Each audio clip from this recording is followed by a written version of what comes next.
Hello అండి, ఈరోజు నేను సింపుల్ టిప్స్తో జిలేబీ ఎలా చేసుకోవాలో చూపిస్తున్నాను. వీడియో స్కిప్ చేయకుండా ఫుల్గా చూడండి. ఇప్పుడు ఒక బౌల్ తీసుకొని దాంట్లో 1 కప్ మైదా పిండి వేయండి. 1 కప్ మైదా పిండికి 2 టేబుల్ స్పూన్స్ ఆఫ్ కార్న్ఫ్లోర్ వేయాలి. కార్న్ఫ్లోర్ వేయడం వల్ల జిలేబీలు మెత్తగా రాకుండా క్రిస్పీగా ఉంటాయి.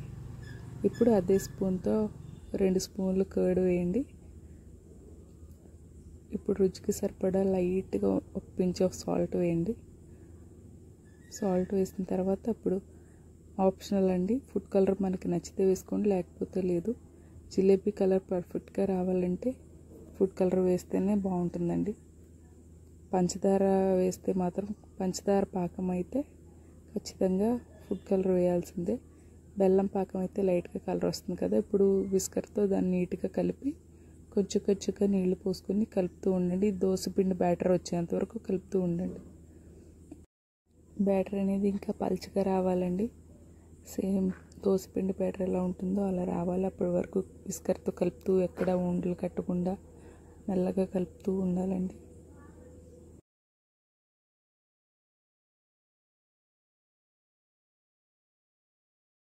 ఇలా ఉంటే బ్యాటర్ సరిపోతుందండి. ఈ కన్సిస్టెన్సీ సరిపోతుంది. ఇప్పుడు ఒక బౌల్ తీసుకొని 2 కప్పులు బెల్లం వేయండి.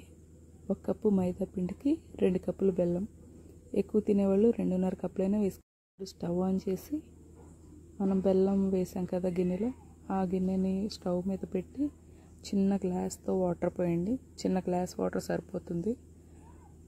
బెల్లం కరిగే వరకు మొత్తం తిప్పుతూ ఉండండి, మధ్యలో తిప్పుతూ ఉండండి.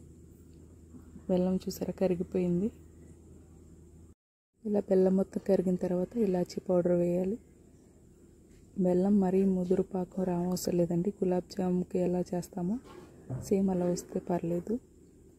ఇంకా తిక్గా అయితే జిలేబీ పీల్చుకోదండి సిరప్ని.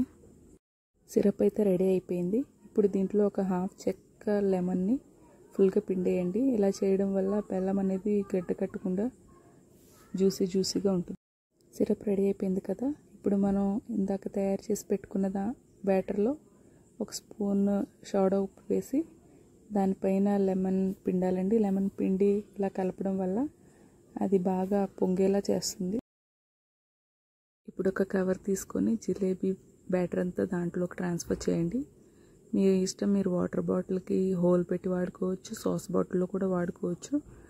నా దగ్గర అయితే అవేమీ లేవండి. హోల్ కట్ చేయడం నేను స్కిప్ చేశానండి. మీకు నచ్చిన సైజులో తీసుకోండి. ఇప్పుడు ప్యాన్ ఫ్లాట్గా ఉన్న ప్యాన్ ఏదైనా పెట్టుకొని దాంట్లో జిలేబీలు అయితే ఇలా రౌండ్గా వేసేయడమే. చాలా ఈజీ అండి. మీకు వేస్తుంటే తెలుస్తుంది చాలా ఈజీ అని. ఆయిల్ అనేది మరీ వేడిగా ఉండకూడదు, మరీ లో ఫ్లేమ్లో కూడా ఉండకూడదండి. మీడియం ఫ్లేమ్లో ఉండాలి. హై ఫ్లేమ్లో ఉండడం వల్ల జిలేబీ అనేది షేప్ కరెక్ట్గా రాదు.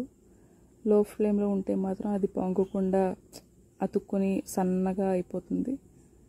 ఇప్పుడు ఇది అయిపోయింది కదా, దీన్ని పాకంలో వేయాలి. పాకంలో వేసి అలా డిప్ చేసి 5 సెకండ్స్ తీసి పక్కన పెట్టేసుకోవడమే.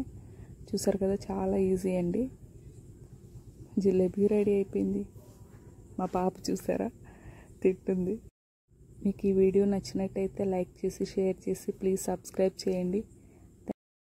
Thank you so much for watching my video.